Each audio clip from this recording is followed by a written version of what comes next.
Steinberg, where is?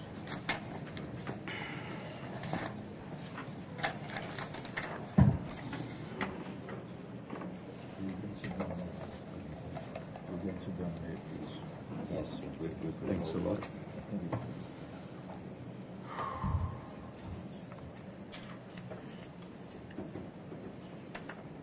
Mr. Gordhan, thank you very much for attending today. I know there are pressing things on the time. May I just indicate what we're interested in your evidence? You know, we are required to inquire into events at SARS from the 1st of April 2014 to the 31st of March 2018. It's that 4-year period. What we need to understand is what happened in SARS during that period, and the best starting point is to know what the position was in April 2014. Now, by then you were no longer the commissioner. I think you had been out of the position for approximately 2 years. But as we understand it, what you had set up and the architecture that you had set up continued for those years, and it was largely your architecture that existed in April of 2014. And so we thought that we'd like to hear from you as the architect of that structure. I think I should also mention that during that 4-year period, you were the Minister of Finance for part of that period. At this stage, we're not interested in your evidence as Minister of Finance. I think that we're going to have to ask you to come back at some stage to deal with events that occurred there in your position as Minister of Finance. But for the moment, we're only interested in your position as Commissioner. At the outset, can I ask you whether you affirm that the evidence you give will be the truth, the whole truth, and nothing but the truth? If you so affirm, will you say, I do? I affirm. Yes. Minister Gordhan, you were appointed Commissioner SARS in 1999 and left in 2009. We want to talk about the institution that you built, your operating model, and what you achieved. But to start with, could you tell us broadly what the philosophy was, what the vision was of the new SARS? Well, Judge and your fellow commissioners and Advocate Steinberg and members of the media and public, firstly, thank you for the invitation to be here. 1999 is a long way back, but what we have prepared for you, Judge, is a presentation based 99% on slides prepared during the course of the SARS journey and its transformation process. So virtually none of the slides that I'm going to present were manufactured yesterday. They're from records of the organization going back to that period, and I'll take you through that in a moment. May I just ask you, preferable for us to go and sit there and watch this screen, or just look at the hard copy that you've given us? The old days, they say, when I watch the bioscope, you sit this side. You do that. Sure. And you have the paper copy as well.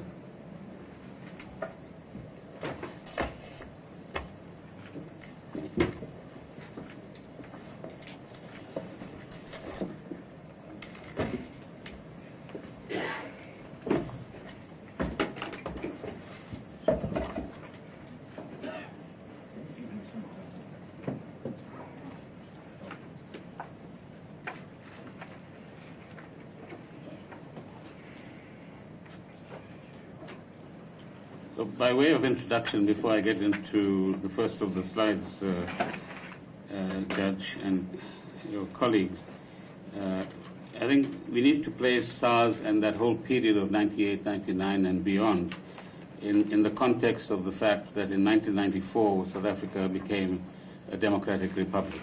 And part of the process that follows from the onset of democracy is the creation of new political institutions, economic institutions, and indeed cultural and other institutions as well. And once we had the Constitution of 1996, various institutions in relation to the Constitution, in addition to the ones I've already mentioned.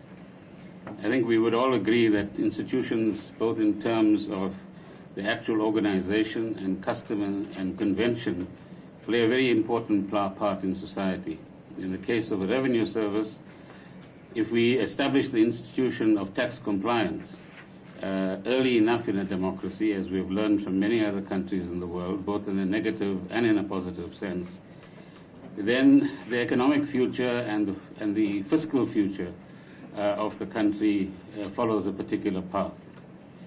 The then Minister of Finance, Mr. Manuel, coined the phrase fiscal sovereignty. So in 1994, we became politically sovereign. But the key issue was, how do we attain fiscal sovereignty given our fiscal inheritance from the apartheid period, be that in relation to growth, debt, interest payments on debt, and the deficit that the new democratic government actually inherited at the time. But the fiscal system, of course, has many parts to it, the expenditure part and the tax part. And the tax part has two components that constitute the tax system: tax policy and tax administration. And in most societies and economies, it is the tax system that plays the key redistributive role. And that applies in our case as well. So by the time we get to about 2009, 10, 11, our social wage, for example, which includes expenditure on social grants, education, health, and other such items, constituted over 55% of the total non-interest expenditure of government. But I take you back to your colleague on your left, who on the 22nd of June 1994 was appointed by President Mandela to head the now famous Katz Commission, which presented his first interim report on tax policy and tax administration. And so started not only the SARS journey, but also the transformation of tax policy in South Africa as well. And the two key elements in that report were recommendations on, firstly, broadening the tax base, and later renewing our tax policy base, if you like, and secondly, creating a good tax administration, which included the customs component as well.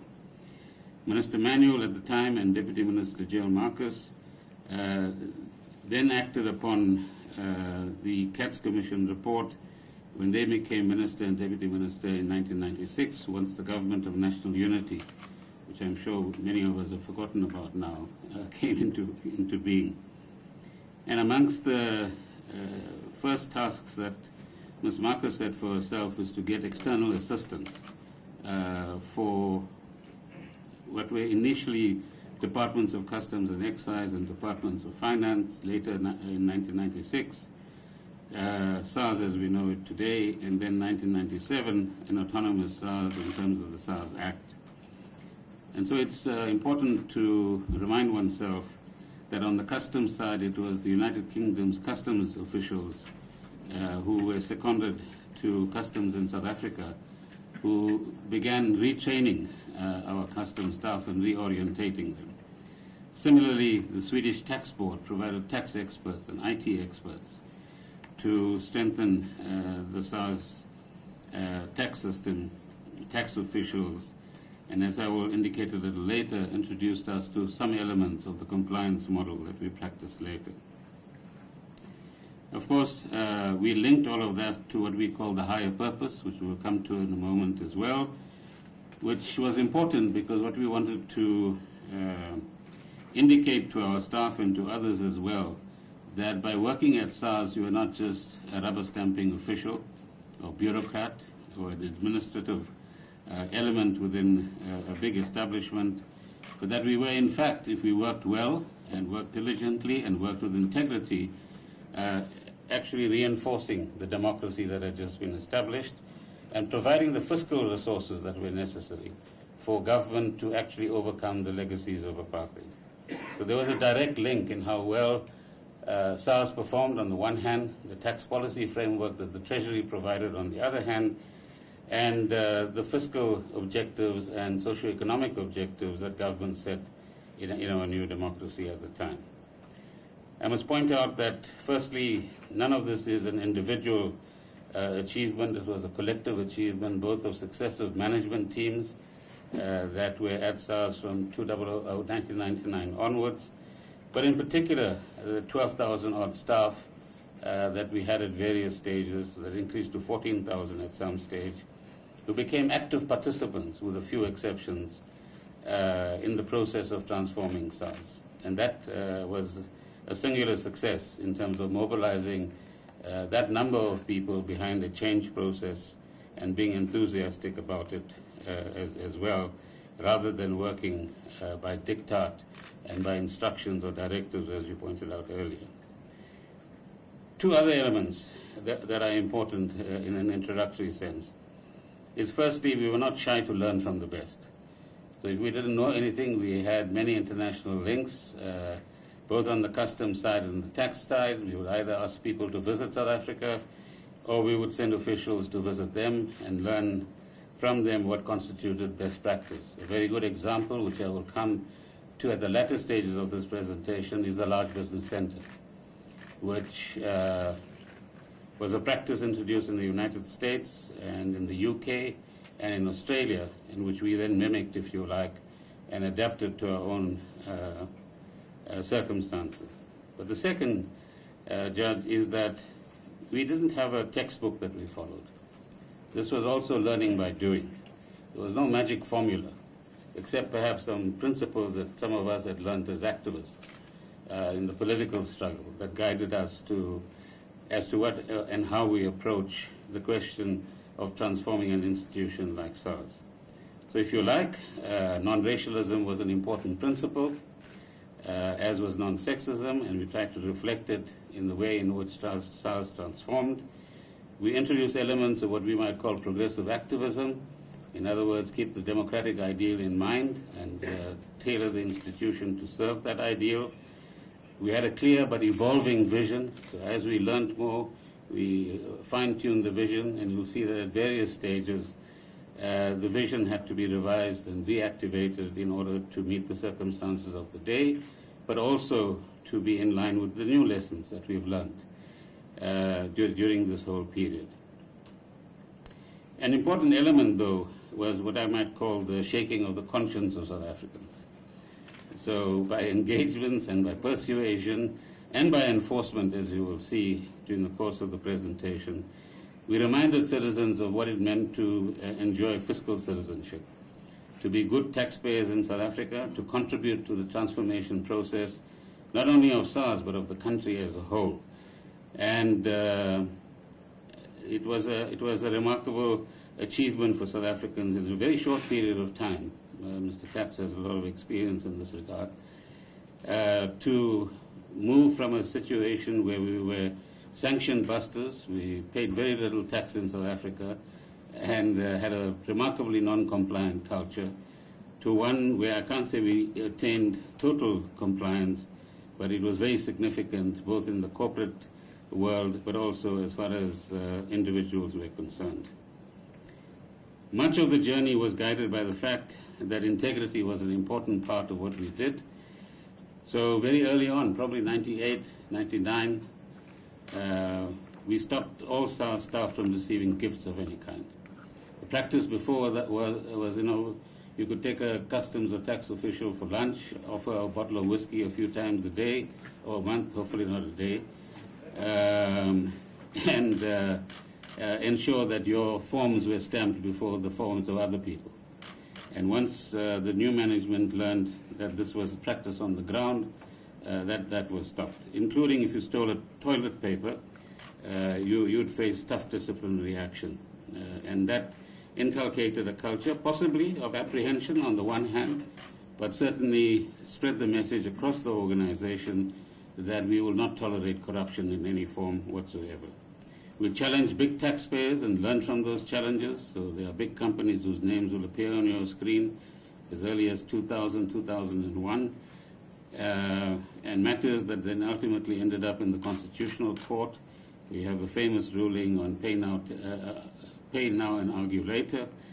The electronics industry, some of us are old enough to remember grey electronic goods coming into the country at the time. You don't hear about it today at all, so the younger generation won't know too much about that. We also embraced local initiatives. So once, as I will point out to you, the filing season process started in 2003, 2004. Some of our officers started offering tea and biscuits when people were queuing for too long. And that was their own initiative, spending their own money. And then that actually showed the kind of enthusiasm with which people served South Africans. So in sum, by 2014, if not earlier, the SARS was a world-class, modern, efficient, and respected tax and customs administration. South Africans who worked for SARS held their heads high, both within South Africa and indeed globally as well. And there are any number of studies which we will provide you with, at least to some extent, to demonstrate that whether it was within the top ranks of the OECD or studies done by the World Bank and other institutions, this institution stood well above the others, both on this continent, but indeed we are comparable to the best in the first world, so-called, as well. The institution and leadership was respected. Out there, we could attract the best chartered accountants, the best tax lawyers, although we didn't attract Mr. Katz at all, except on commissions. And people were proud to say that they worked for SARS and would proudly want SARS and their stint at SARS to be part of their CV so that they could move on to higher office, if you like, within the private and public sector as well. And we became an example within government of what transformation could mean and what it could achieve, and what was possible, if you like, if we applied ourselves in the right kind of way. So these are some of the themes that will run through this presentation, Judge, and let me take you through that quickly. I must warn you, it's about 140 slides. I don't intend addressing all of them. But as I said, these are actual original slides to virtually the entire bunch that you're actually going to see. So we've divided it into 12 parts. The first is I've addressed already in some ways, the democratic breakthrough. The second, looking at fiscal policy, and in particular the relationship between tax policy and tax administration. The third, the SARS mandate as it was originally formulated and the foundations for transformation. The fourth, the SIACA process, which is what we titled the transformation process in South Africa, or in SARS, and the benchmarking that we did, as I pointed out, with international organizations. The operating model that emerged at various stages in the evolution of SARS, because that's quite a current topic. The compliance model and how we engage with different types of stakeholders. Our service proposition, Mr. Ho, I see, is here, so he'll be able to add a lot more of the contemporary information in relation to that. The concept of the filing season would really enthuse both staff and public, initially in submitting paper documents, but later largely electronically. Our enforcement machinery that was developed over the 10-year period, without which there will be no disincentive provided to tax fraudsters, and there too it was learning by doing. Education, which played an important part, particularly because the majority of our people were excluded from economic activity, and as new generations came into active employment or service during the post-apartheid era. The large business center, which I mentioned earlier on, and its origins, and of course you will inquire into its ultimate dismantling. Part 11, the people, the culture that we tried to inculcate, and the zero tolerance approach to corruption. And an important part, part 12, which is the customs transformation. This is plus minus the kind of journey that we've traveled. The Katz Commission being set up in 1994 and its report, 97, SARS is an autonomous agency. 98, 99, bringing the tax and customs components together in one building. 2000 to 2004, the SIACA process is actually initiated, and its successors in 2010 and the subsequent period. We've forgotten South Africa 20 years ago, but these are some of the factors that you will remember we contended with, both pre and post-April 1994. This is quite instructive in terms of numbers. 84 to 93, growth 1%, and before the Great Recession, we reached even 4% of economic growth, which means that it played a significant but not the only part in the kind of tax collections that we had, as I will demonstrate in a moment. Inflation, 14.3% versus below 6% today. Deficit, 9.3%. You might remember we came down as low as a surplus of actually 1% in 2008. And it's the Great Recession that pushed us beyond that. And investment boycotts versus the inflows that we've seen, and stable ratings upgrades until recently as well. This is also looking back, so when you look at the slides, you can have a look at that. The SARS Act, the mandate is to administer all tax legislation, which includes both tax and customs, implement trade and industrial policy, but in fact advise the Minister of Finance as well, collect all revenue and operate within the scope of the PFMA.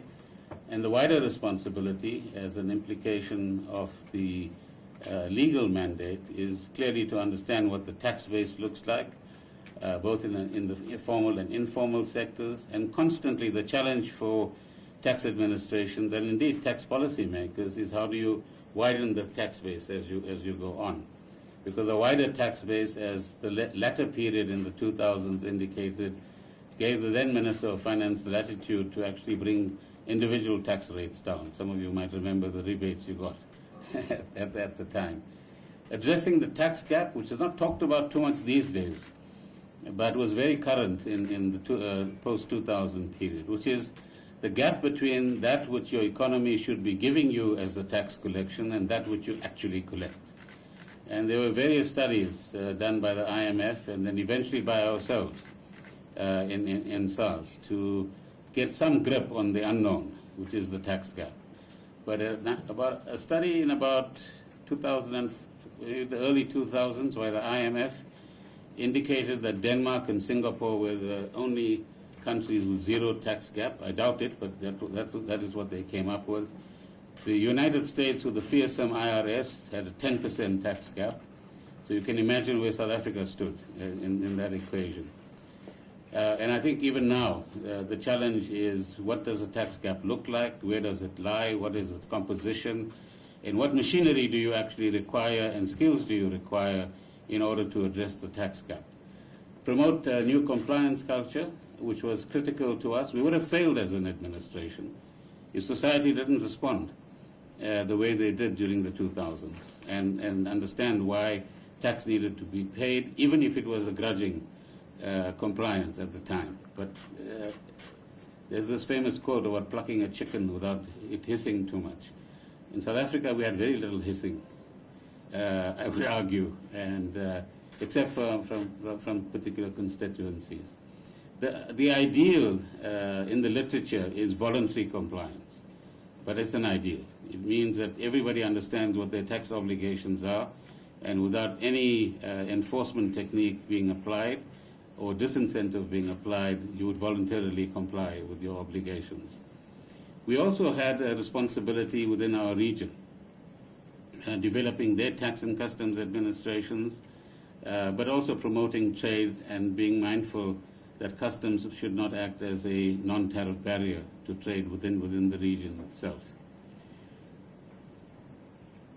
So this gives you some sense of the journey from a rigid administrative organization to an externally focused organization. This is a critical element because often bureaucratic organizations look inward. In our case, we needed to constantly understand the marketplace. What was changing? Which tax segments were complying to what extent, and how were social changes happening and demographic changes that would influence the tax base.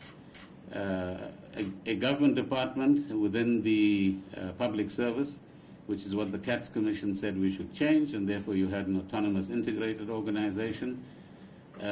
We should remind ourselves that up to 1994 there were 11 independent tax authorities in line with the Bantustan system, and those had to be integrated.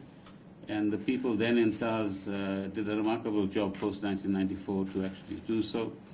Separate revenue, customs, and excise department, and we integrated them into a reasonably working organization. Uninspiring culture with low racial diversity, and the precise opposite is what we have now, notwithstanding certain utterings that we hear from time to time. A strong growth in revenue and the tax register. There are numbers to actually prove that. And obviously we had a very small tax base. We still do to some extent compared to the population. But it's understandable in the context of the employment levels and economic engagement that we see within South Africa itself. Tax policy changes during this period. This is only a short list, but there are many more. But amongst the first set of changes in the early 2000s was the introduction of capital gains tax, changing from source to residence. I think at that stage we were one of 3 ex-colonial countries that had the source basis of taxation, and we changed that as well. And that was a fundamental change in philosophy on the tax policy side. There was a period around 2000-2001 where the insurance industry had a particular legislative formula in terms of which they calculated tax that changed to, and I'm sure has evolved further from the 4 funds approach. But in that one tax year, about 2 billion rands was collected as a result of the legislative change. There have been changes on the tax on retirement funds, lots of debate around what is called GAR, the General Anti-Avoidance Rule in the mid-2000s, but which also gave the tax authorities some latitude on the one hand, created a little bit of uncertainty for the business sector, but certainly got the courts involved, Judge, a lot more when litigation took place around those issues. Preparation for a review of the secondary tax on companies, and then some of the others that you actually see there as well. Now, why is this important? You need an effective tax administration with the right kind of capability to translate policy pronouncements into an administrative machinery to collect money in terms of these policy changes. And over the years, if you read the budget speeches of ministers of finance, they say, no, we're announcing X and Y and Z change on the policy side. That's pretty useless if you don't have an administration that can translate it into a collecting mechanism. And that is a strong success factor on the SARS side as well. But similarly, on the trade side, there have been remarkable changes during this period as well. The SADC Free Trade Agreement, which is still in the process of evolving, but there's SACU agreement with the European Union in terms of EFTA, various other bilateral treaties as well, the development of industrial development zones, and post 9/11 in the United States, the whole regime of imports and exports changed, and the last bullet point is just one example of the changes that happened in order to provide the U.S. with the necessary assurance that containers getting into the U.S. would be secure. And here's one example of the policy changes that happened within the World Customs Organization. What then are the drivers of revenue performance? I mean, we often hear the utterance that it's just the economy. It's not true. And throughout the rest of the slides, you'll see some of this happening. This is also an original version. We don't have a price on it yet. But obviously, the macroeconomic factors are quite critical. If the economy grows, it certainly provides more revenue. But a key element that tax economists look at is also tax buoyancy. So tax buoyancy over a period of time, which is one way of explaining how did SARS get targets or achieve targets that were beyond that which was estimated. So one explanation is the tax buoyancy element, but that's declined in the last few years to 1 and below, which is how they measure it. Tax gap strategies. So that's the importance of understanding the tax gap every few years for a tax administration. Which constituency that should be paying X amount of tax is paying Y amount of tax, which is less than X.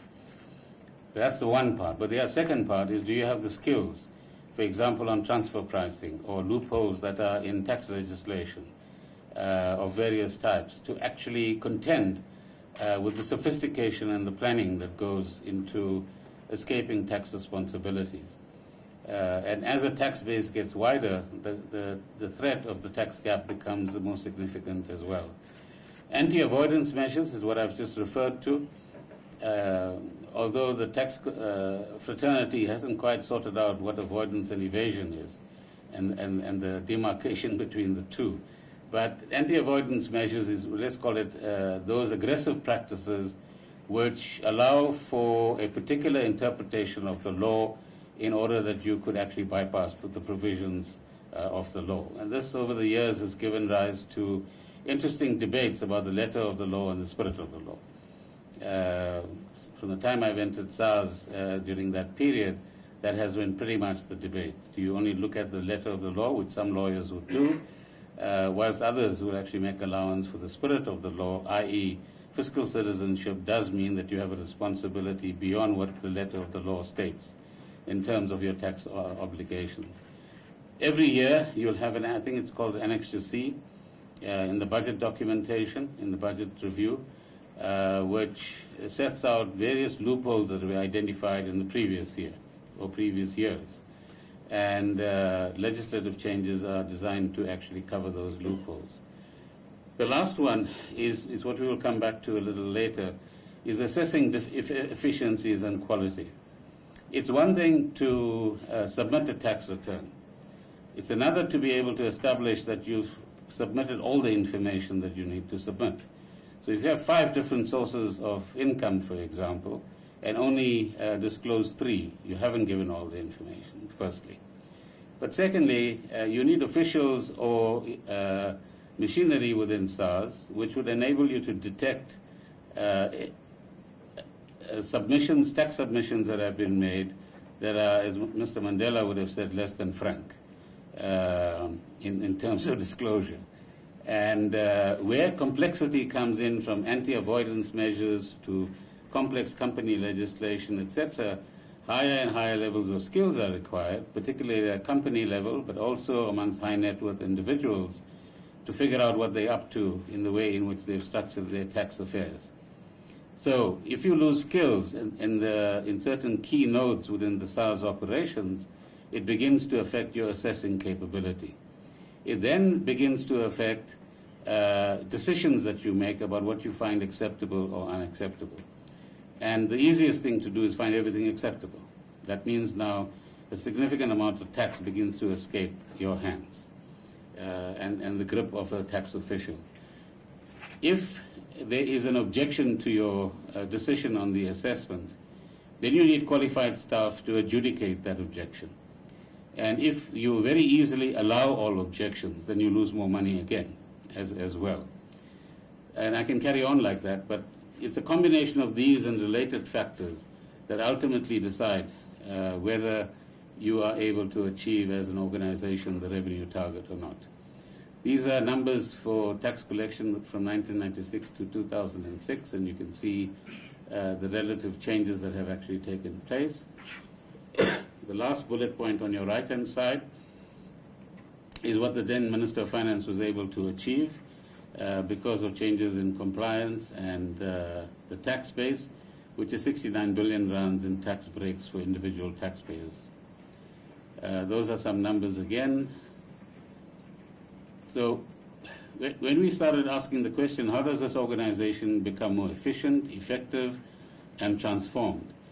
Clearly, we needed a holistic approach. It's not a one-dimensional view of the organization. Change people and you'll change everything. Change the income tax system and you'll achieve everything. And what we're demonstrating in a moment is the multi-dimensional character of the transformation process, which included demographic or people changes, and gender included, systems changes, process changes, and culture changes, amongst others. But crucial to this is what we learned from the Swedish in particular, which is the compliance model. So around 98, 99, they taught us this model with just the two sides, service and enforcement. They said you should provide good service to good taxpayers. And on an incremental basis, you should be tough with your enforcement depending on the nature of the offense that has been committed, and apply the right level of enforcement. So if you're a rank criminal, you should end up in orange uniforms.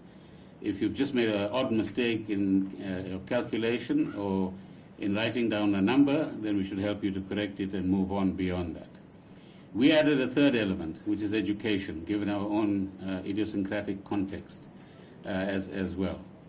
But critical in driving the compliance model is to, as we moved later into a more sophisticated understanding of what that tax administration could be, is on the left-hand side, effective segmentation. Not all taxpayers are the same. So if you are an individual earning one simple salary and no deductions that you actually wanted tax breaks on, then you are treated, you go through channel A, so to speak. If you're a multi-billionaire with complex tax planning, and there are a few of them around, then you need to go through a very different route with very different sets of skills that are actually applicable. If you're a small business, then we should ease the regulatory environment in which you work and make it as easy as possible for you to comply. If you're a large corporation, we don't want to make it difficult for you, but at the same time, there should be greater rigor in both assessing your tax return, but auditing them as well. So risk assessment becomes a critical element. What risks would you detect in which segment? And how would you mitigate those risks in the way in which you're organized as an institution? And of course, awareness both by and of your customer stroke taxpayer is critical in this as well. This was an early model that was constructed in the time to understand what we needed to do. What was our mandate, starting at the tip of the pyramid? What's the legal foundation? Because we, as tax officials, don't work by whim and fancy. We are only allowed to work in terms of the tax law or customs law. And that's a process of education and installation of caution, if you like, amongst the staff that have to be persistently pursued. The compliance strategy based on the compliance model, the business model or operating model, how would we organize ourselves to achieve what we needed to achieve. The key pillars that would support our model, obviously effective people and skilled people, the right infrastructure in terms of buildings and IT and so on that would reach out to different parts of the country, technology, which Mr. Ho will explain a lot more on, and critically efficient processes within the organization underpinned by the right kind of culture. And here I want to point out that what we learned as non-tax people when we first entered the organization from the older colleagues that were around for a while is how to be able to engage with taxpayers, be empathetic to the case that they put to you, and yet be of independence of mind. And that's a difficult one, because today's culture in many quarters is once we sit across the table, you've got to cut a deal, so to speak.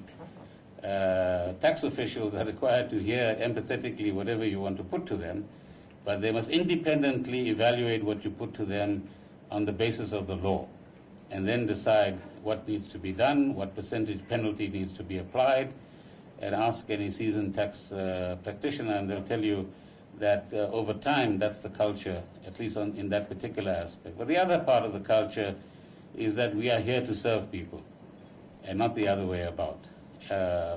And increasingly, we make ourselves available to assist people, to ease their compliance, and reach out to them in one way or another. And the third, within the organization, is the culture of learning and developing oneself, because if you are in a tax and customs organization, you better know the tax and customs business. And every year you should be able to say, I've earned a better understanding of how the business conducts itself. So these were some of the factors that operated in the early days of SARS, at a technological level, corporate governance, the skills level, the administrative and operational weaknesses, the low level of service and efficiency, and the poor transparency and accountability as well.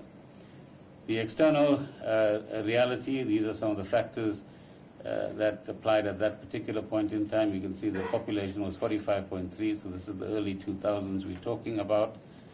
The compliance challenge was how do we widen the tax base, as the Katz Commission pointed out, including economic participants in both the economies, both meaning the first and second economy, as President Mbeki used to characterize it, substantially reduce the tax gap. So are there taxpayers who should be registered for tax that are not? Are there taxpayers who should be filing tax returns that are not? Are there taxpayers who owe money that are not paying or making incorrect disclosures? And this is where the element of third-party information became quite critical and became much more important in terms of connectivity between SARS and external sources of information post about 2007 onwards or 2006 onwards. In other words, if you say that I had a lump sum from an insurance company and I said 250,000, but in fact it was 300,000, then the information that comes from the insurance company would enable the tax official to find out, or the tax system to find out, that you've actually not made the correct disclosure. The minimization of tax liability through aggressive tax planning, that's a lifelong battle between tax officials and the industry outside. Different levels of compliance in different sectors, and obviously tax morality that follows that as well. And the task of building a culture of sustained fiscal citizenship. We also helped many of our neighbors to either lend them auditors to train auditors, do technical training. We helped the Lesotho Revenue Authority establish itself. We gave our customs system to Swaziland, for example, but like that, we also traversed the rest of Africa. And today there's a very effective Africa-wide tax administration organization as a result of initiatives that were taken at that time. We now move into the change process. This will be the benchmark, or some of the elements of a benchmark of a good tax administration.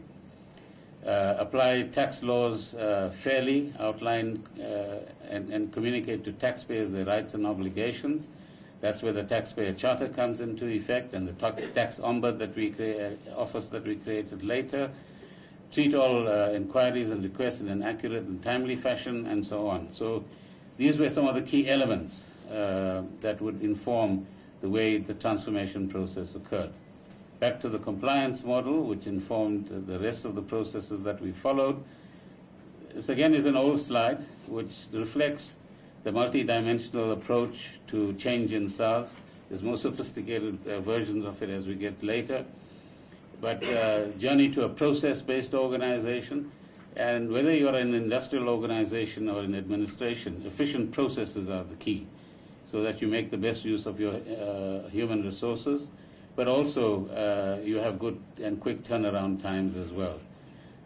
On the right-hand side, radically improve overall efficiencies, concentrate your rare skills, standardize and streamline. I won't go through the rest of them before I bore you too much, but this is just to reflect that this is a multi-dimensional approach. And on the left-hand side, many of you would be familiar with tax officials stamping forms, so from stamping to thinking. In other words, think about what you're doing. Is there some revenue that you're missing along the way? And the greater focus should be on that rather than the paper. These are some of the internal challenges that we identified during that particular period, which we then addressed. The key success factors obviously would be reflected on the revenue side, but you'll see from the records, ladies and gentlemen, that revenue became an important component of incentivizing staff, particularly if they passed the particular benchmark around 96, 97, and then on to probably around 2000, when Mr. Liebenberg, as an ex-banker, came along, not the finance minister, but the person who was, I forget his first name now, as the commissioner of SARS. And he said if you pass the mark in terms of 18 indicators at the time, Pete Liebenberg, then every staff member would get a bonus. And we had to wean the staff of that ultimately to a performance-based bonus. But I believe that more recently revenue has been reintroduced as a component on which performance bonuses are based. The compliance climate is critical. That means work externally from the organization. Operational transformation, which will be an ongoing process and still is, I imagine. Service, leadership, employment equity, making sure that the character of management and staff changes, both in the sense of race and gender. Continuous development of skills and the capabilities of staff. Enforcement capability and its evolution over time. And constantly keeping international networks going, which are more important today than ever before. In a period around 2007-8, the first experiments of cross-border audits were tried between Canada and the UK. In the period before that, you audited the company that operated within your boundaries. Then they began to ask the question, how do you address multinational companies? And so joint audits were then introduced, and now it's actually advanced much further than that period as well. So what was our approach? Maximize voluntary compliance. As I said, that happens for most people, depending on the climate in the country and the kind of risk factor of not complying increasing. Credible enforcement action, and this is where risk assessment and information gathering, the word intelligence gets us into trouble sometimes, as we've learned later. But understanding where risk is absolutely critical. Ensuring visible enforcement, which we've lost on and off.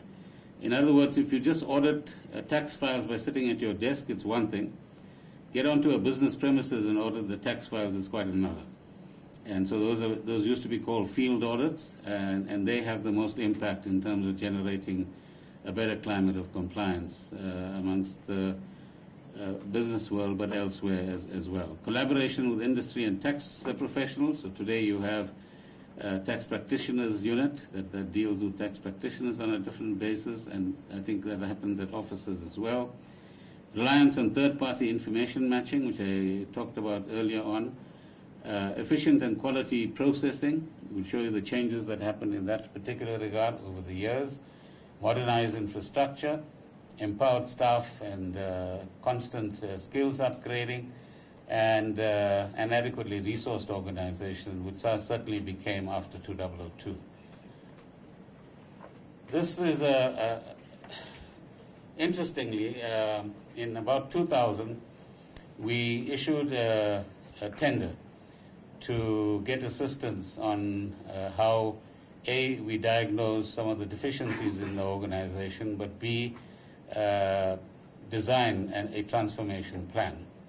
So there's a new Bain organization that operates now, but that was an old Bain organization that had a black empowerment partner that came into SARS and did a quick diagnostic of the organization based on the information I provided earlier on.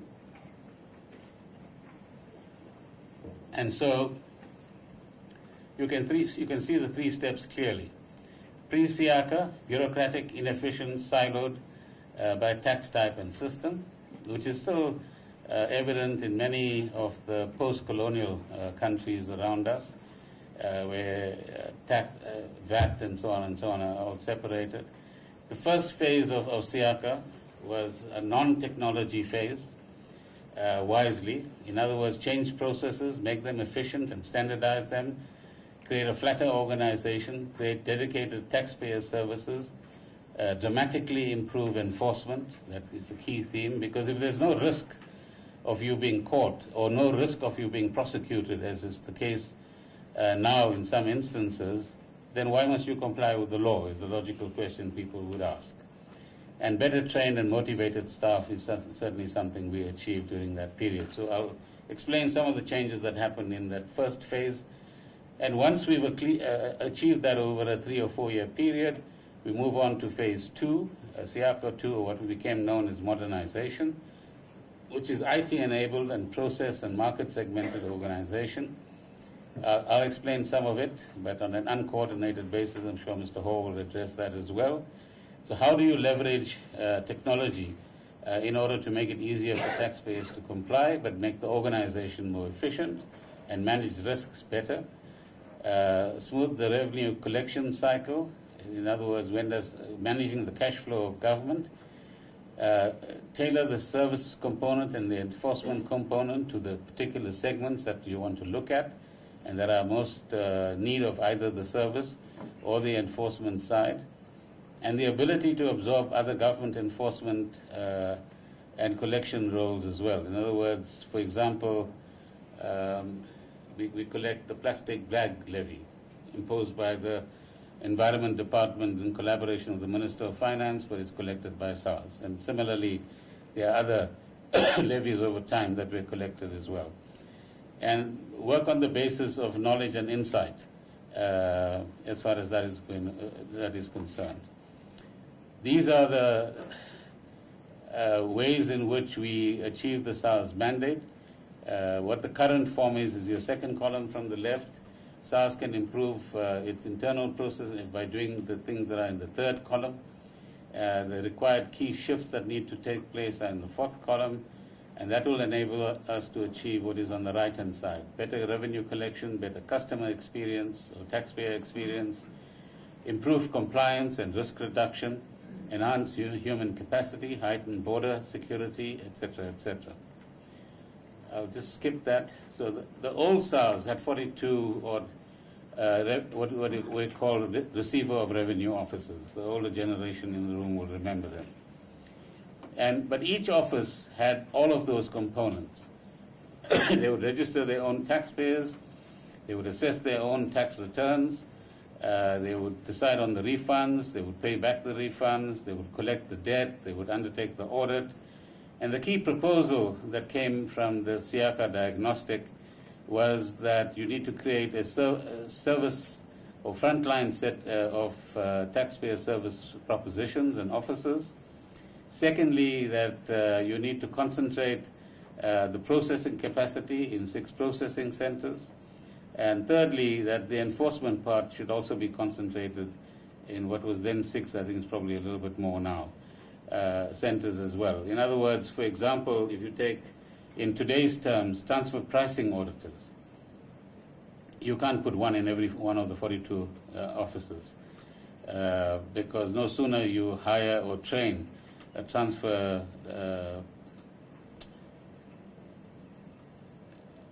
I'm just losing my transfer pricing expert, then the private sector comes along, triples the salary, and the person is gone. But during the period that the LBC operated, we certainly were able to both bring in skills and retain skills as well, both because of the ambience within which they worked, but the effectiveness with which they were able to apply their skills and knowledge as well. The objectives was to redesign, as I said, the organization on the service side, the process side, and the enforcement side, standardize business processes, create new management teams. And what we found that between 2001 and 2004, during the preceding period to that, largely 90% of the tax officers were under white management. Same applies to the customs officers as well. By the time we get to 2004, that the character of top management changes completely without firing anyone. And so one of the key, I think, achievements at SARS, which might sound strange today, is the ability to retain experience and institutional knowledge on the one hand and bring in new people on the other hand as well, and give them the opportunity to rise to the top, which is a formula that certainly has worked in this environment. This is the way we thought about issues during that particular time. This is a repetition of what I've just said: standardizing of business processes, new management teams, the development of staff, embedding a service culture. I'll show you some pictures just now of what that means. the look and feel of offices, that actually mattered. Because you create the right kind of environment for officials to work in, they become a lot more productive. The implementation of new processes in various branch offices in all of the provinces as well. And this enabled us to identify further process improvements, which we'll address in a moment as well. So the process of transformation is not like putting a light switch on. It's a process where in some instances you need to stabilize a function, then enhance it, and then move on to more substantial changes. And yet in other cases you might be able to shift from stabilization to substantial changes within one step as we move towards the future. The operating model proposed by the new Bain, I referred to the old Bain earlier on, I believe there's a Bain representative sitting in the audience here today, this is how we began to understand the operations of SARS. On the left-hand side is, if you like, the front-facing part of the organization where you relate to the public. There are various channels through which the public interacts with you: telephone, face-to-face, electronic, etc. And those are the forms of interfacing. So this is a very early understanding of the processes within SARS, probably dated around 2001-2. But what we wanted to do was to understand the pyramid on the left better. And it's the 80-20 principle, if you like. So the largest part of the pyramid, as you can see when you relate it to the right-hand side, contributes the smallest part of the revenue. And the smallest part at the top, at the tip of the pyramid, actually makes the biggest contribution to tax revenue. Of course, as South Africa evolves to a position where all adults in South Africa, say 30 million of them, lead a middle-class life, that pyramid will change. And the various tax contributions will change as well, as will tax policy, I'm sure. But that's the relationship that we understood at that particular point in time. This was what was called iSARS, building on the SIACA processes. We then began to ask the question, where is there surplus human capacity in the organization because of the introduction of technology, and where are the bodies, the warm bodies, actually needed? So we weren't talking about firing people, we were talking about retraining and reassigning people where they might actually be required. So if you look at number one on your left-hand side, it is increased specialization so that we can have targeting of high revenue-generating taxpayers and traders. Number two, streamline the middle. That's largely the administrative processes, because automation was beginning to take over many of those functions. And three, increase the outreach, particularly amongst SMMEs and the informal sector, so that we could continue to recruit people into the tax base and widen the tax base.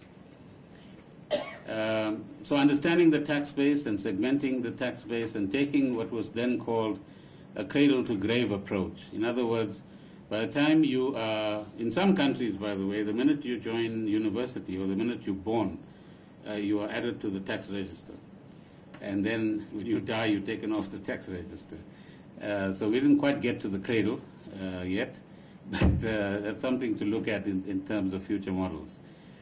But for example, we should be starting to recruit people at schools and registering them on the tax register as potential taxpayers as we go forward, as we move into the future. The compliance approach, the model that I've already introduced to you, high visibility and maximum coverage, and promoting the understanding of citizenship obligations. Let me skip some of those. So what are the business benefits, if you like, of the new SARS processes? One, it enabled us to broaden the base through education. What I was referring to earlier on might be described as pre-registration and registration. And then when you segment that tax base, you have a much better feel for the kind of potential that has for active taxpayers to actually join you, or join the SARS as a taxpayer. The service part I've described but reduce the errors by taxpayers, create certainty in the base, create a basis for encouragement of the base to actually become a lot more compliant, assist in reducing the tax gap, because if tax administration, I repeat, doesn't constantly apply itself to the tax gap, then all you're doing is working with a narrowing base, actually, not even a static base. On the processing side, the various things that needed to be done through technology and through process redesign to make that component efficient, effective, but also able to detect risk as we went on.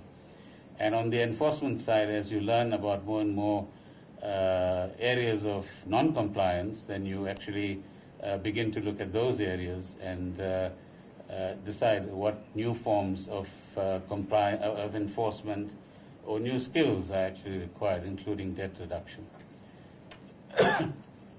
So if you do all of that, the next challenge for us was how do we introduce an operations management culture within the organization where you've standardized processes, you've got service operating, you've got the enforcement component operating, but now you need the discipline or the rhythm, as we were told at that time, to ensure that operations happened as they did and they were managed as they were supposed to. So we reached a point, I think, probably around 2004-05 onwards. I think that's the line right at the bottom, where in every one of our officers at 8 o'clock in the morning, the team leader will meet with the team of 5, 6, or 8 people, and in 5 minutes discuss what the tasks of the day are, who is supposed to do what. They disperse. That team leader then reports to his or her manager, and by midday, all of those reports filter up to the head office where the operations people understand what's going on and what can be the outcome for the day. I won't go through the complications there, but that's the discipline in terms of operations management that we introduced over a period of time. So these are some of the processes that were followed. I won't go through all of that now. This also the new operations structure, more skilled operations managers. A manager is, if you like, a generalist, but an operations manager requires a particular set of management skills in order to ensure that the right skills are performed and the right tasks are performed as is required at that particular point in time in a year or on a particular day. This again is a reflection of the ops management system that we tried to create, and I think largely successfully succeeded in doing during that time. And these are the various processes we followed. The key messages during 2002-2006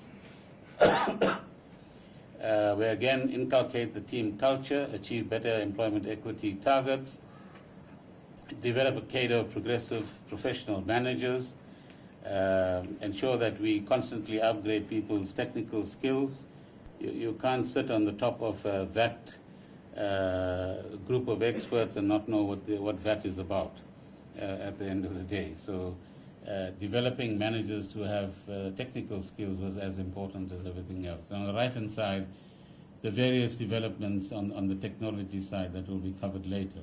But what was key around this period was the ability now to get management information and executive management information, develop internal capacity to mine the vast amount of data that SARS has, and to present it in a digestible form that would inform both the treasury of what is going on, but ourselves in an operational sense as well. And I think that unit still operates very effectively. This gives you some idea of the growth in taxpayer number of PAYE, PIT, and VAT assessments that were processed. So 96, 97, 4.5 million, 2005, 6, 12 million, almost treble. Similarly with exports and imports, the register growing by 10.5% over the 10-year period. I'm sure it can grow even more now, and so on. These are numbers available for the volume growth again. And these are some of the challenges that we saw and how we responded to them. The new operating model understanding constantly government priorities. At the beginning of each year, we listened very carefully to the President's State of the Nation address to see if there were any new injunctions we needed to follow through on, and similarly we were part of budget preparations and what the Minister of Finance would announce as initiatives that we needed to act upon as well. This again brings us back to the compliance model, and essentially if on the right-hand side at the top you see intentional behavior, so if you're intentionally transgressing tax and customs laws, then investigative audits, criminal investigations, and aggressive collections will be what the enforcement tools will be. And in each of these cases, there was growing sophistication in understanding the techniques used by the criminals, whether it is cigarette smuggling, abalone smuggling, or other forms of aggressive tax behavior. And similarly, if the large percentage of people are being honest, then we need to keep our educational campaigns going and enhance the service propositions that we're undertaking. These are what follows now is again a reminder. Phase 1 was changing the organizational configuration and the processes, and phase 2 was the modernization phase, which was largely technology based. This is an indication of what we set as targets: create capacity, design, and prepare for modernization, 2 years, implement the new model another 2 odd years, and delivery of world-class services. I'm sure Mr. Ho will address some of this as well. So you can see that we've been through 2 iterations. This is the 3rd one in terms of transforming the organization. This is a diagnostic on the left-hand side of what we could still do better. And the right-hand side is the decision to continue with the modernization process. He is much better qualified than I am to explain this to you. But this is the new technology architecture that was developed at the time to achieve the organizational goals that we had set for ourselves. On your right-hand side still are the various entry points to interacting with SARS via banks, mail or email, phone, the web, which is e-filing as we know it today, face-to-face at offices where that is appropriate, and through other systems that are appropriate as well. If you look at the bright green figure on your top left-hand side, where it says third-party data, that's the matching automated data that today you submit your tax return, you'll see that it is able to pre-populate certain information. And that pre-population comes from within the SARS system, but it also comes from, as I said, your insurance or retirement annuity company and other forms of information from other organizations as well. But I leave that to Mr. Ho to explain to you. So what we were trying to change in that particular phase of the organization was, on the left-hand side, a siloed view of the organization and management to a more integrated view of the organization and an end-to-end approach, which integrated process re-engineering, technology, people, and processes in a much more active way than we had it before. This was the set of service propositions that developed over time, developing, as I said earlier on, segmentations and what each segment actually required for them to cooperate with us, the kind of so-called offerings that we would put forward, whether it's e-filing or coming in with your information to a taxpayer center and having your information recorded on the computer, channel management, call center, etc., the various campaigns that we ran at the time. This is a photocopy of one of the reports. It might be one of the annual reports of SARS. So it's mobile tax offices. So we also had mobile tax offices, which I think still operate today. The various electronic channels, the registration that we were able to achieve, the branches of SARS that still operate, and the phenomenal increase in calls at the call centers. This is how people queue up during filing season, post 2003. This is how we reached out to them. You can see Mr. Manuel there, a little bit younger than he is today. On the left-hand side are the tax education campaigns at the University of Western Cape. I've got a bit more hair there than I have now, but you can see us interacting with people in queues. That's Mr. Tennis Marks on your right-hand side. So we used to go out into the street when people came with their tax returns and collect them, so they don't have to find parking, get to the office, drop it off, etc. So it created quite a buzz around the various offices. So these were some of the elements of the technology changes in SARS, but also how we saw SARS in the future from probably about 2005-06 onwards. Integrated processes, effective management tools, an adaptive and agile leadership, a taxpayer-centric culture. In other words, worry about what your taxpayer wants, not what you feel like is the right thing to do. A flexible organization, which was quite critical. I think it would be wrong for me to say everything was perfect. It wasn't. We had to experiment, we had to learn, we had to adapt, and that's why we believe flexible organizations are important. And as advances in technology were available to us from various sources, whether it be fraternal organizations outside the country or IT firms, then we need to look at those advanced technologies and to some extent even have South African innovators provide some of those technologies as well. This is some of the benefits of the call center. I'm sure it gets frustrating sometimes, but this is how we saw it then. The role of taxpayer education and outreach is quite critical. We had a small business amnesty, which also gave us the opportunity to reach all parts of the country and say to people in the taxi industry or small businesses in Umtata or in the northern parts of the country, have you registered for VAT? Do you know how it works? Provide education, provide assistance for coming on board the tax register itself. You see on the right-hand side small business workshops. And we had a very enthusiastic group of people throughout the country who would go out and interact with taxpayers. Small businesses, both today and then, were a very important constituency. And various efforts were made to, on the one hand, on the policy side, reduce the burden on small businesses and give them special tax dispensations.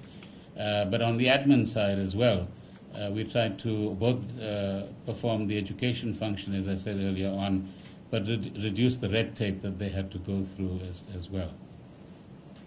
These are some of the achievements in terms of the assessment process and what was achieved at the time.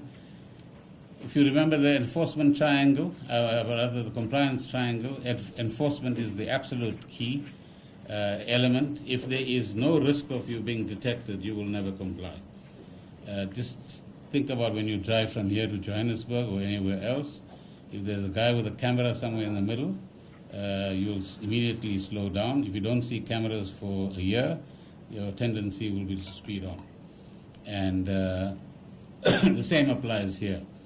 If SARS is not seen in the field, if it's not seen to be acting on non-compliance, if the public begins to get the feel for that certain categories of people are exempt while others are not exempt for paying tax and complying with the law, then as government institutions we lose legitimacy, we lose credibility, we lose the trust of those of the citizens, and then you have, if you like, that soft element beginning to affect a decline in revenue collection as well. So we talked about non-intentional and intentional non-compliance earlier on, so I won't go through that. But what was critical in the period before around 2003 or so, the SARS capability extended to the point where SARS had 2 or 3 prosecutors on their staff. So they an auditor could audit a taxpayer, identify whether there was a criminal or administrative offense, and the prosecutor had the right to take the person to court, have the person charged, and prosecute the case as well. Once the NDPP was created, that changed because there was a view that The Constitution allows for only one prosecuting authority, as it does. And then we entered into an arrangement with the prosecuting authority to actually set aside, I think it was 8 or 10 or more people within the prosecuting authority that we would pay for as SARS, but they would be trained as tax and customs prosecutors. But in a few years later, that began to lose its way as well. In 1997-98, when some of us first got to SARS, all we had was this the title right at the bottom, the Special Investigations component. My first experience with the head of Special Investigations in March 1998 is when he told me, I can't tell you what I do. I only tell the commissioner what I do. So it was a secret unit, if you like. And, but it did have the prosecutors and some investigators and so on. So if you compare that to where enforcement evolved over a period of time, it was quite a formidable capacity that was developed. This is where the start of every activity, as you see in the Financial Intelligence Center as well, is a reporting of suspicious activities to a central point. And what was key was not to allow one or two individuals to choose which case will be audited or which case will be investigated, but allow for some objective process by which that would actually happen. And later, you will see that technology was introduced together with a what's so-called risk engine to choose which container will be stopped, for example, at Durban Port and opened up for investigation, or which tax return would be actually audited and on what basis it would be audited, so that the subjective factor decreased over time. So these are different forms of enforcement on the tax and customs side. The examination or inspection is a fairly lightweight issue, but in the front lines of the customs component, so if you open up a container of goods that are just landed on the shores of South Africa, you could have the first 2 meters of depth in that container with material that is actually attracting, let's say, a 10% tariff. But behind that, you could actually have the rest of the container full of material that would attract 35% tariff. But you will charge 10% because that's all you see, unless you unpack the container as a whole.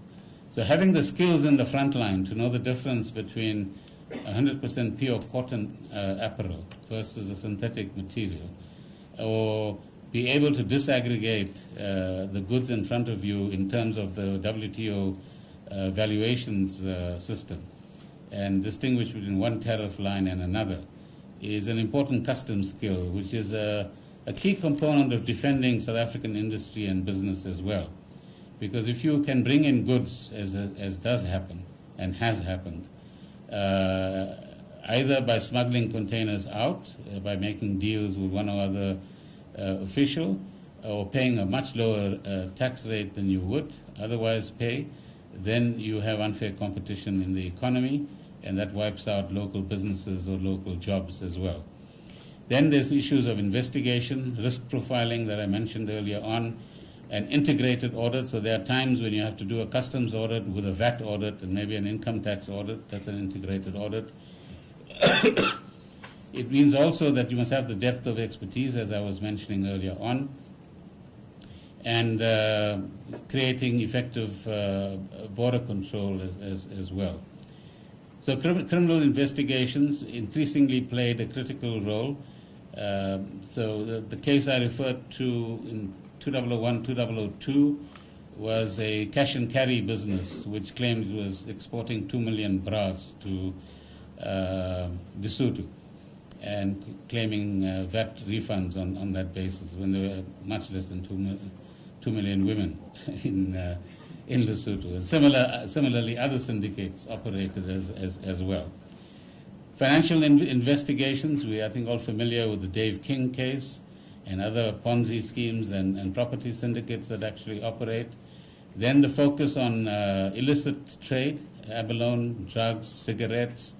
And if you look at the annual reports, it will tell you how many instances or cigarettes or counterfeit cigarettes were actually confiscated by customs authorities over time. So you have a graduated, if you like, and incrementally tougher basis of enforcement as you move on from the administrative to the civil to the criminal. It's also a case of not only going deep into one taxpayer segment, but going across taxpayer segments as well. And depending on your level of non-compliance on the bottom side, or the x-axis, the severity of the enforcement action. It's a very simplistic graph, but it explains the point that we actually want to make. Let me just cut through some of this. Enforcement versus hard enforcement still follows the same principle that I said earlier on, that the harsher the penalty, or the harsher penalty will be imposed against those that are more criminally orientated in terms of what they actually do. And these are, again, I must point out, techniques and institutional forms that evolved over time. So you had a special compliance unit at one stage, an organized revenue crime unit, so those will be the smuggling guys that needed to be brought on board. Revenue activation program, when things became tough in terms of collecting revenue, then we would set up focus groups to actually focus in certain areas and make sure the money comes in before the end of the year. The Woodmead unit was the predecessor, not only to the National Enforcement Unit, but also to, it inspired in some ways the Large Business Center. Because by that time we realized that we needed to take some extraordinary measures, and I forget the numbers, but 20 to 30 chartered accountants were brought on board, financial specialists were brought on board, created as a separate unit for a while, later integrated into the Large Business Center to give us the capacity that we actually required at the time. We also cooperated with other government agencies, the intelligence agency, the asset forfeiture unit, on the enforcement side as well. These are other examples of that, so I won't focus too much on that. This was also an important point in 2007 when President Mbeki said that government will this year start the process of further modernizing the systems of SARS. That's particularly on the technology side, especially in respect of border control, and improve the work of interdepartmental coordinating structures. And so followed a lot of work with, amongst government itself in that particular regard. The illicit economy is an increasing challenge. If we don't understand why, it's because each time you smuggle a packet of cigarettes in, I don't know who's the smokers around here. What do you pay for a packet of cigarettes? 20 rands. Yes, 20. So 50% excise tax is approximately where we are. And the Danish in particular at the time, Judge, did a study that the more you increase the tax on cigarettes, the greater the chance that cigarettes will be smuggled across the Russian border. So it has a two-edged or double-edged sword in that particular regard. But Britain, for example, had the problem of losing excise duty across the English Channel.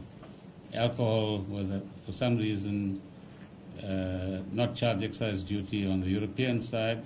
So at night you'll get boats ferrying alcohol in, you evade excise duty and VAT, and you move on. Collecting debt is a major challenge. It's been in the news recently as well. But initially we built up capabilities within the organization, then sometimes hired outsiders to trace people who owed money.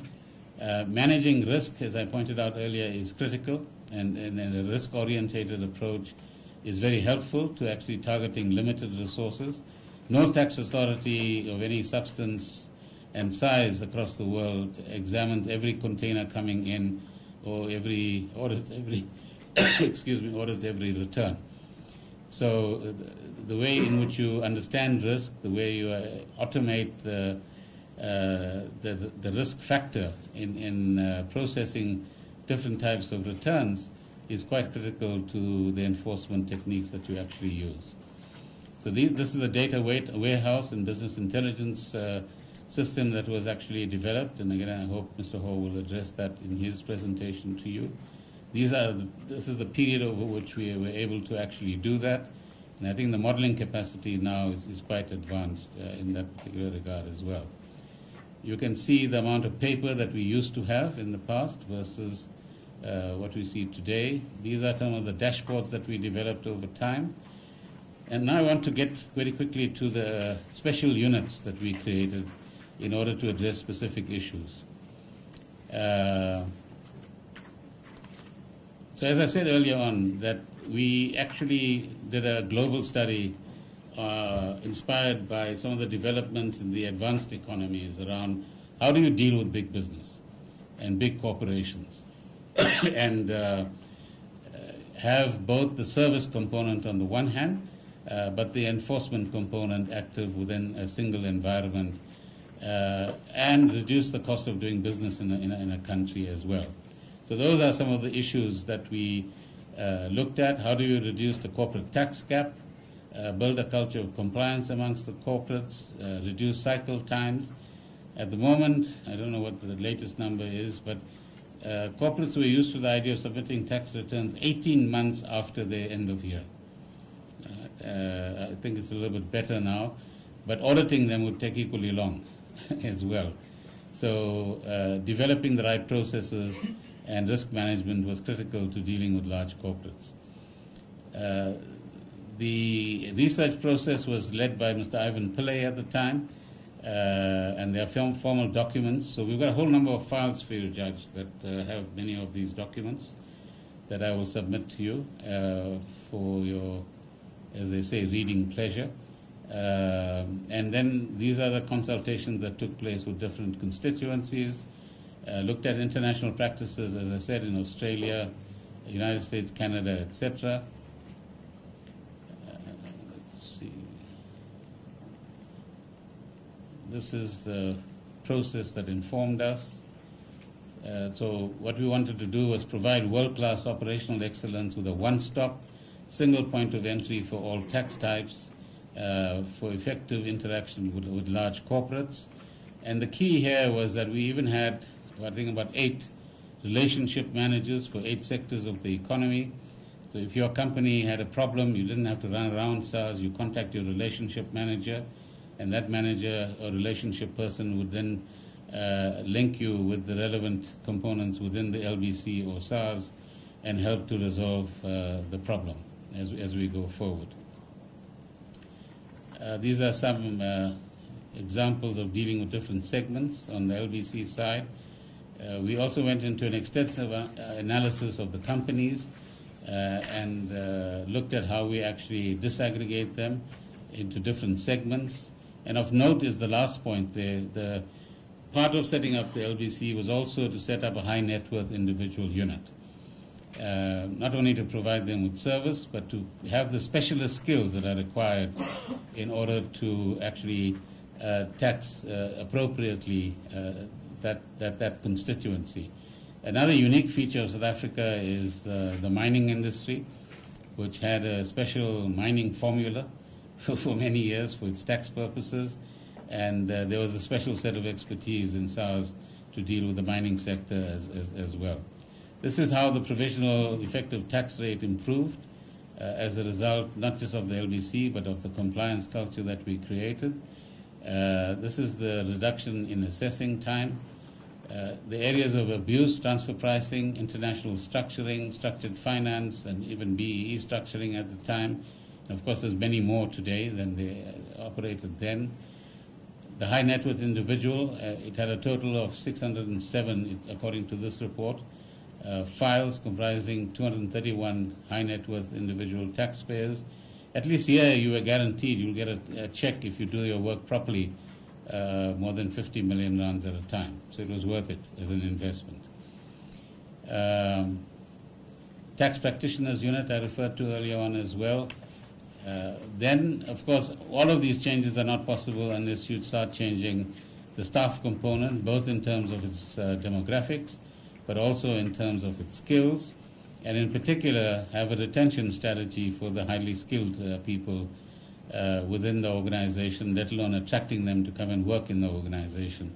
But by 2003 or so, we didn't have to worry. People would be willing to come and work at SARS, even if it was for a few years, and gain the experience, which was something they would not get in the private sector in terms of the range of exposure that they would have. These are some of the learning programs, some of the staffing plans that we had at the time, the different components where people were actually assigned, the employment practices and the career paths that were developed, the grading system that was actually introduced, both at a management level and lower down, a new representative management team, which was both knowledgeable and from within the organization, and representative in terms of demographics as well, although we didn't do too well at top management in respect of women at top management, but hopefully that's improved since then. Employment equity, this is what the numbers looked like in the early 2000s, and we were able to get there fairly rapidly. Change of culture was quite important. We emphasized that leaders needed to be humble, something that is rare these days, because that's the only way you learn, and able to integrate information that you get and feedback that you get. Integrity and good ethics is non-negotiable, and that they should have a passion in terms of contributing not only to the institution, but to the country as well. What were the new behaviors that were, this is how we describe them at a particular point in time. You will see the fifth bullet point is we do not pack our bags at 3:30 p.m. when the job is not complete. So that was the old bureaucratic culture, which we tried to change. The higher purpose we talked about earlier on, but that truly inspired SARS staff because they understood that what they were doing was contributing to a set of national objectives that they could identify with, and they could see the improvement in education, in health, in housing, particularly during those early years of time. This was, if you like, ethical conduct framework that we developed. So you'll see gifts and gratuities and various other things, declaration of interests. We wouldn't allow for anybody on the SARS senior management, let alone anywhere else, to sit on a board of directors anywhere else or have conflicts of interest of that sort. Employment integrity again, some of the challenges that we face for the future, the leadership culture that we expected of leadership within the organization with integrity at the heart of it. This was a campaign we launched in 2003, We Are Together, Remojo. And we said that's where we reinforced the higher purpose. Our organization, our country, and our future are linked. What we want to be as an organization, what our strategic platform would be, how the compliance strategy would actually influence what we collect and protect our borders and economy. The SARS operating model, which obviously evolved over time, but faced some challenges in more recent times. What would optimal operations look like? I talked about the operations management system that was introduced and incrementally improved. What is transformation and the different elements of transformation? And what are the next steps in our transformation process? Our people are a real asset, and we actually meant it. Enabling technology, and you have an exposition of what that bold program looked like. And the way in which we wanted SARS's culture to be modified in terms of new behavior, integrity, and leaders needed to be activists, which is rare, but it's something that we said people need to have as a key quality as we go forward. And the importance of sharing ideas and knowledge and contributing to the development of SARS. I think it's a well-known fact that if you want to really understand, A, how an organization works, but B, how you want to improve an organization, it's the workers on the ground who have the best insights.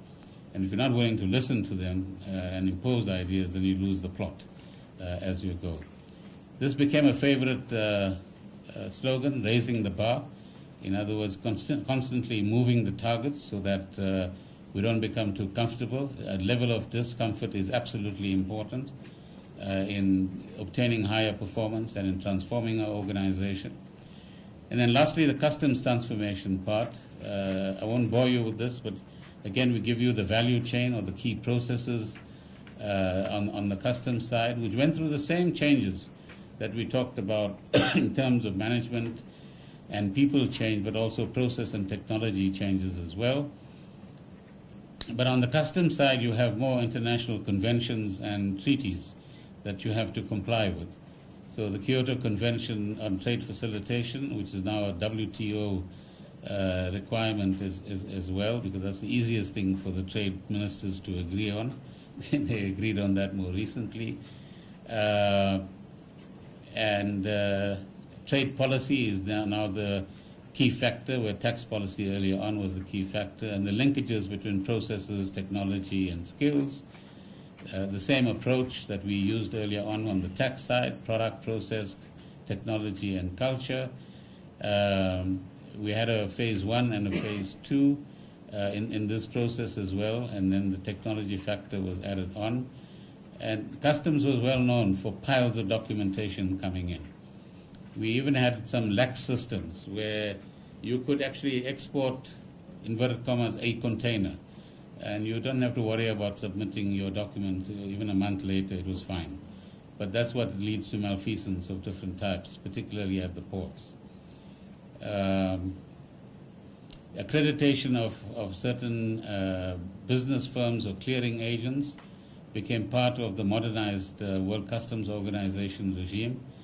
And the last point was the beginning of the technology changes. The paperless Cape, as the customs system was actually developed. There too, as I pointed out earlier, enforcement is a critical element, and particularly post-2001 and the 9/11 events in the United States, that changed the entire character of customs on a global basis. For many countries, customs revenue and customs duties is the main source of revenue. Smaller developing countries in particular, we are an exception in that regard. So for us, protecting our economy and our businesses was a critical factor, and administering our trade agreements as well. Exports famously were never controlled. It's only imports that were controlled. And hopefully we started the process of controlling exports, and the other weak area was passenger rail controls as well, because it was easiest to move on to a train and get whatever you wanted to get into the country and out of the country as well. Again, development of new officials and a new training regime that was followed. Improvements in infrastructure at the border post together with other government agencies. And on the customs side, you need these mutual assistance agreements that will enable you to exchange information across borders on a worldwide scale in order to better practice the art of enforcement in some ways. These MOUs became quite important as well with many countries. So this, on the left-hand side, were the international trends that we're developing and what implications that it had for us at the time. And then finally,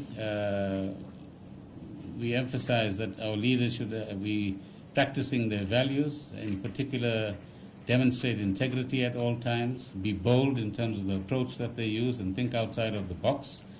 And that is quite evident both in terms of the way the transformation process took place, but the way in which SARS worked as well. Walk the talk. Of course, in this time and age, it's easier to do the talking than the walking. But this is an important component so that you gain credibility as leaders. Raising the bar. At the bottom it says not a chocolate bar, but hopefully some people have chocolate bars to distribute, Judge. And be outward looking. Always understand what are the changes in your environment and how it impacts on the organization, and how you need to modify what you do in the organization so that you would be better aligned with the developments outside. My apologies for taking a bit long, but thank you very much.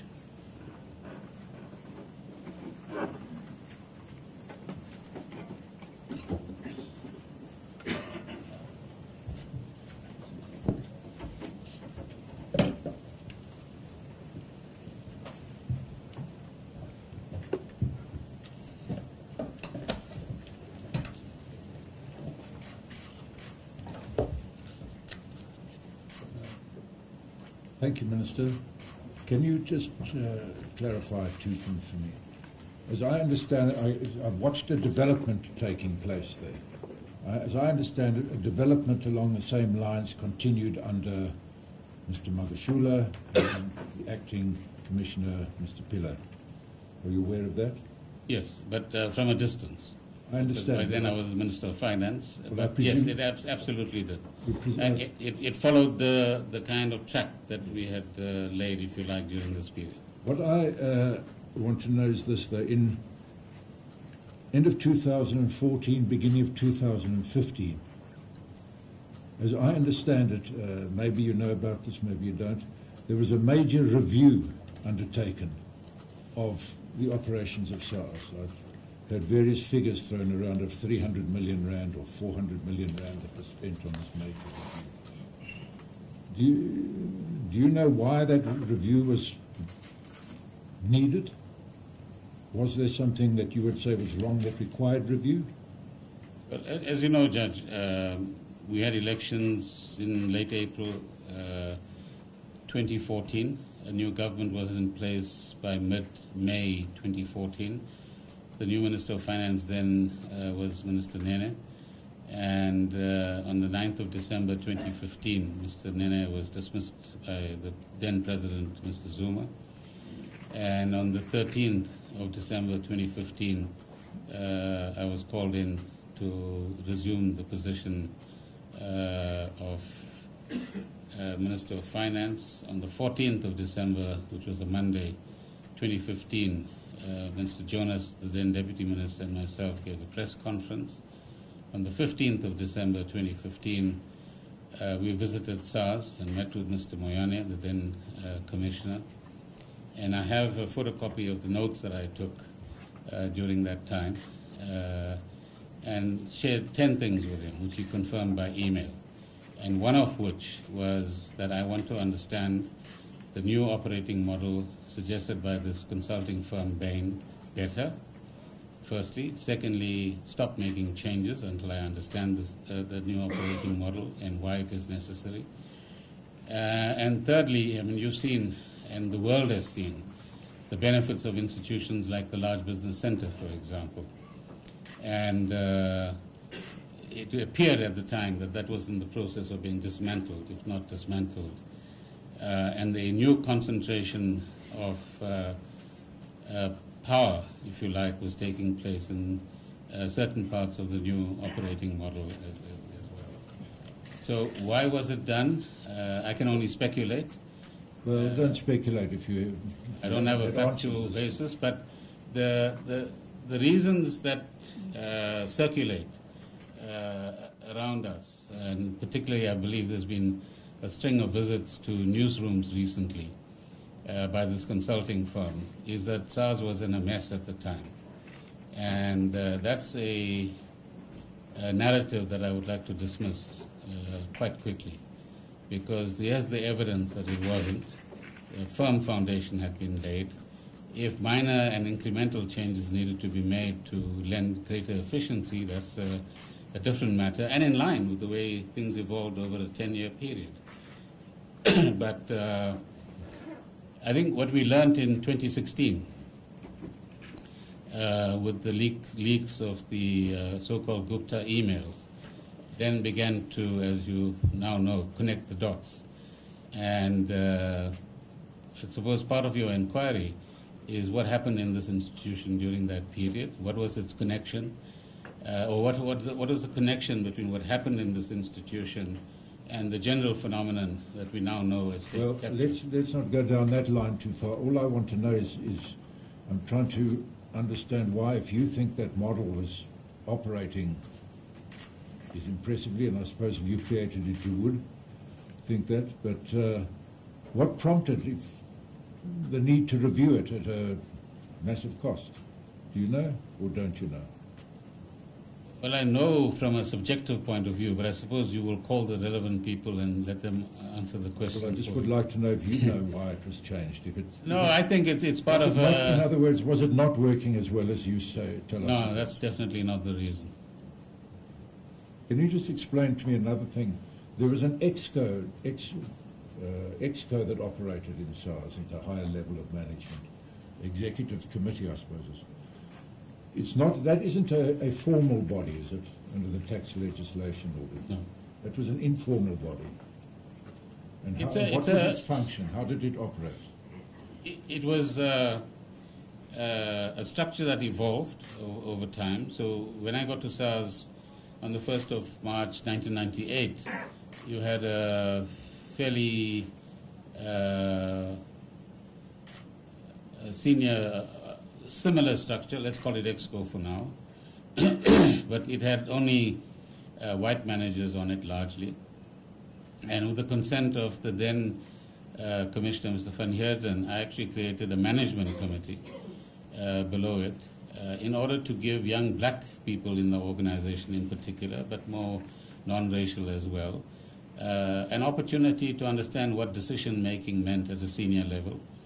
Not that they took any radical decisions, but it helped to get them involved. Later, we would use the practice of including younger people in the EXCO, which was then part of our governance structure within SARS, in order to give them opportunities to learn and develop as leaders. And so some of them remained, some of them would rotate as well.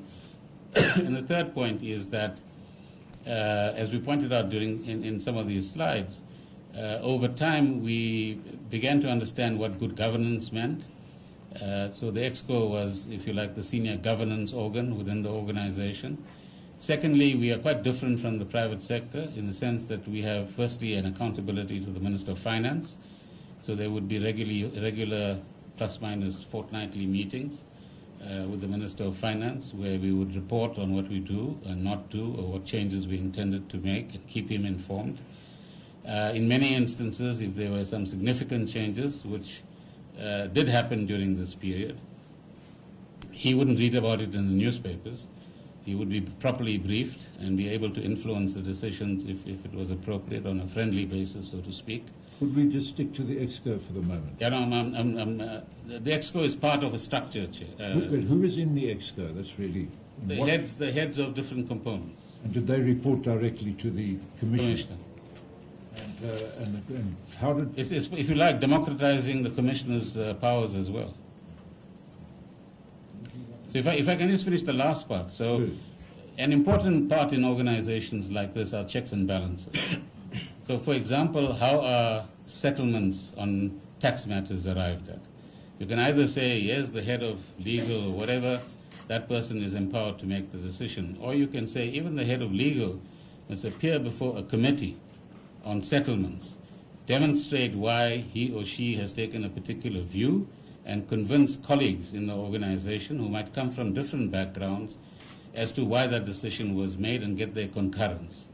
And those are important checks and balances on discretion, because the Act and the delegation of different powers in the Act actually assigns a fair amount of discretion to different people.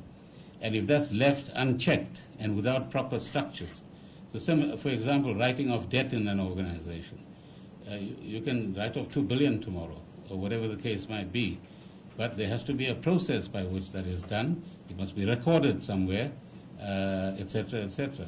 So the point I'm making is that the EXCO was part of a governance system that we established, not necessarily in law, but in order to create a rigorous system of governance within the organization.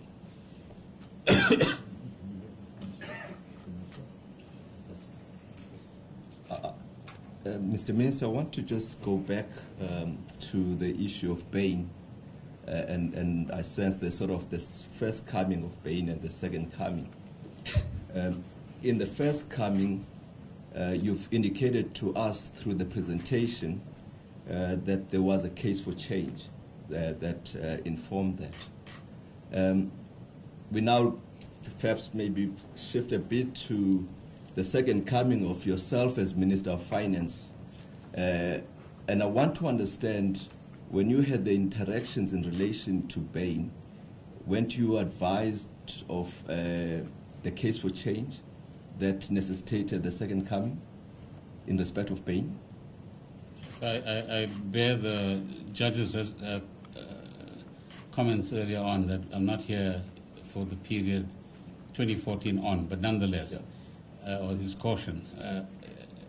In fact, there was a deficit of information provision, to put it politely. Well, I don't want to say put it impolitely. Can you just explain what you mean?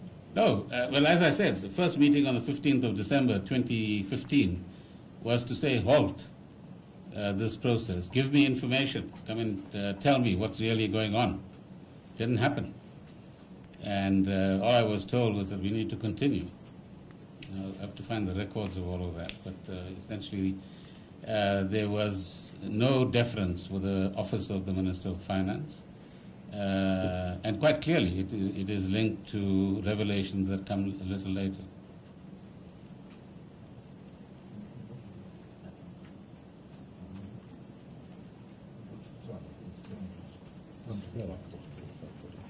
We can stop, I think. Ms.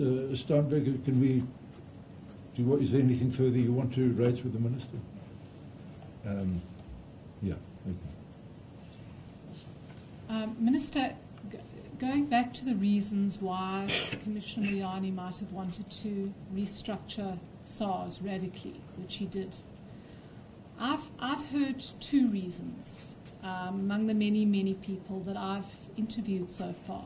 And I'd like to put them to you so that you can respond to them now, because I'm sure they'll come out in time. The one is that the modernization process, it happened too quickly and it left people behind. And people weren't sufficiently skilled or taken along with the process and were therefore dissatisfied and unable to cope with it. That's reason one. And that had to somehow be reversed. And we understand that the modernization process was, in fact, stopped and reversed. The second reason is that your SARS's procurement processes under your watch took no account of BE. And together with that there wasn't sufficient attention paid within the organization itself to BEE and to, well, not so much to BEE, but to affirmative action and the empowerment of black people and women within SARS. So I wonder if you could respond to those two criticisms. On the left behind phenomenon, I mean, it's possible that the odd individual couldn't cope with the changes that modernization requires. If for 20 years you've been in SARS and you've been dealing with paper and suddenly you have to deal via a computer with the same matter, there's an element of human adaptation and coping with the pace and weight of change that actually comes with it. But as far as I know, within the organization, you have well-organized trade unions. Nobody raised that as an issue. Secondly, through the HR component, no such feedback was provided. And thirdly, when Mr. Ho presents his view on these matters, he will tell you that, I mean, he's better placed post-2014, but, or 2009, forgive my coughing, by the way, that the IT processes are quite rigorous in terms of training people, testing systems, and a lot of time, money, and effort was spent gathering people from all parts of the country to undergo either the testing processes, which also involves training to some extent, and training people in order that they could actually adapt. And I'm sure that if you walk around SARS today, you'll find people fairly comfortable with most of their jobs, unless they are sort of new entrants that still need to adapt. On employment equity, I mean, the numbers are in the annual reports of the organization. I just said to you that when I walked in on the 1st of March, I attended my first EXCO meeting, and it had 20-odd white people, except one person who was in an acting HR capacity on the 21st floor of 244 Newland Street. No EXCO since then has ever looked like that. Secondly, I didn't go into details, but the manner in which we changed management in the 42 revenue offices, even before SIACA was fully implemented, was a sign that we wanted to get both outside young people in, and I hope you will contact some of them to give you evidence on those matters as well, but internal people, opportunities to rise to management level. And what was remarkable at the time was that the more experienced white staff didn't leave. They were quite willing to occupy positions as specialists. And as I said earlier, that was the key to matching youth and newness in the organization with experience and knowledge of the institutions. When I joined SARS, I didn't know anything about tax or what it actually did. And I'm quite willing to say I listened very carefully, learned over a period both from within SARS, people within SARS and people outside of SARS. When I said to you earlier on that this culture of being able to engage with tax practitioners or taxpayers, listen to them empathetically and then say, sorry, I disagree with you on the assessment I've issued, is something I learned from Mr. Kosi Low. It's not written in a textbook anywhere, but it's part of the good part of the convention and culture. There are other elements, of course, that you needed to get rid of. But one can't throw out the baby with the bathwater in that particular regard. But the numbers on that side speak for themselves. And being a political activist, the last thing you can accuse people like me, and there are many more like me as well, is of not having deference to correct a historical wrong. I've spent 45 years of activism doing that. So any notion that often is spread today, that wasn't the ethos that actually guided us and principle that informed what we did, have to reject with the contempt it deserves. As far as BEE is concerned, the numbers are there. I checked some numbers yesterday in some of the annual reports, and they range from 61% to sometimes even 70% of our procurement going to black-owned businesses. Those numbers must have varied over the years, depending on what you're purchasing. If you want to buy an IBM massive server, as Mr. Ho often did, you're not going to get it from a small black business.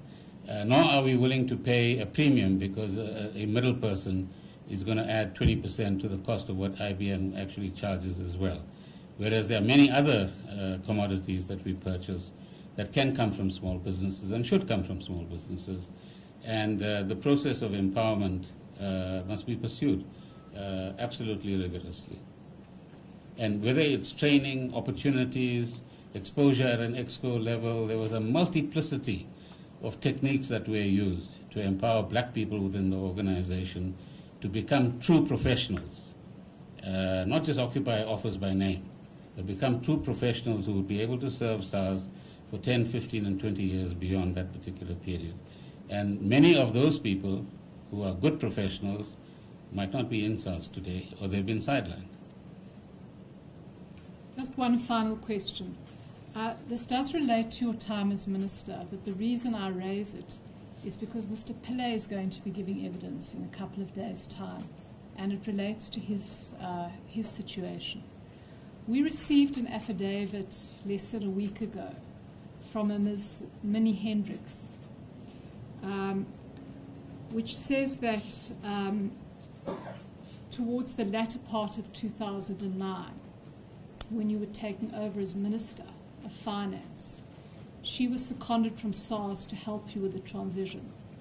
And that part of what happened during that time was Mr. Pillay submitting a request for early retirement. And what she says is that you got various opinions as to the legality of this request. You got a legal opinion from somebody within SARS.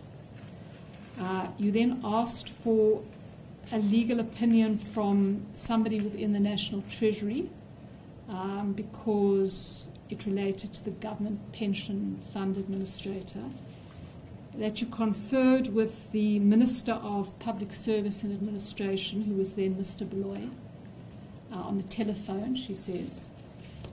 You also spoke to the DG of that department. And finally, that you then went to discuss the matter with the SARS Remuneration Committee chairperson. And she says that took a process of about 3 months.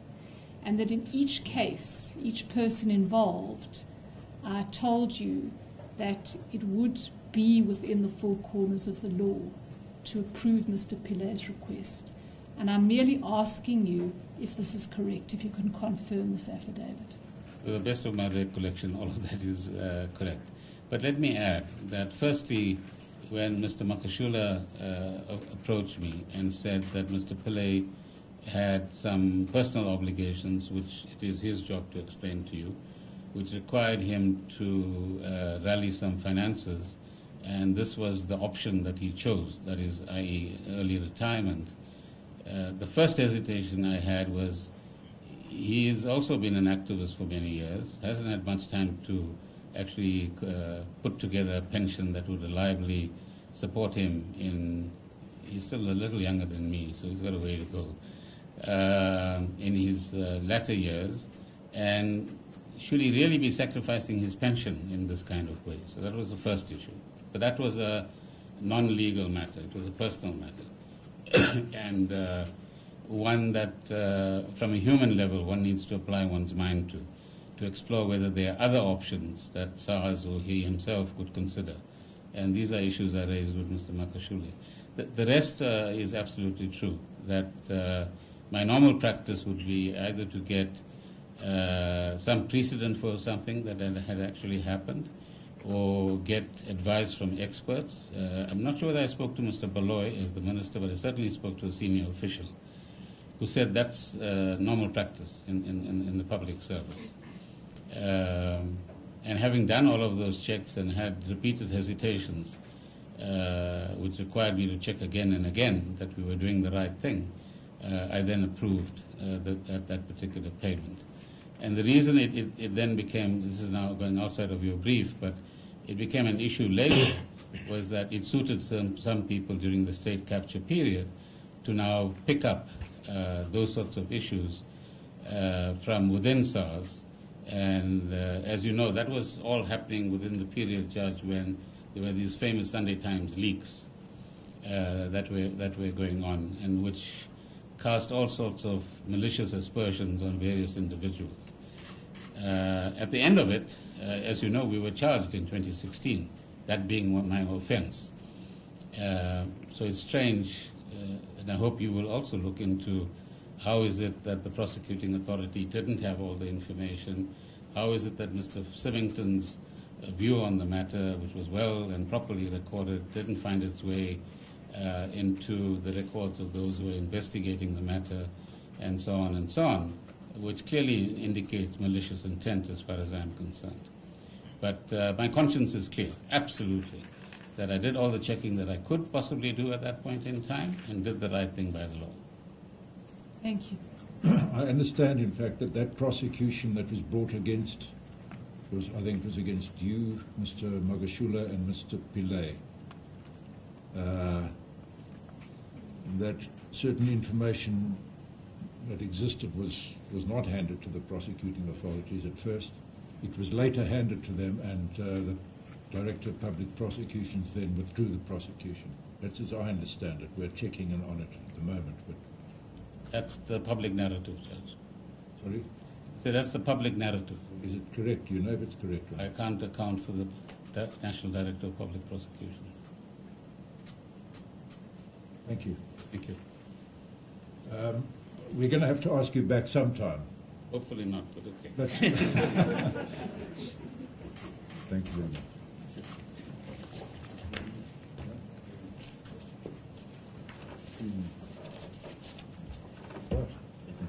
We'll convene again at 9:30 tomorrow morning. Thank you very much.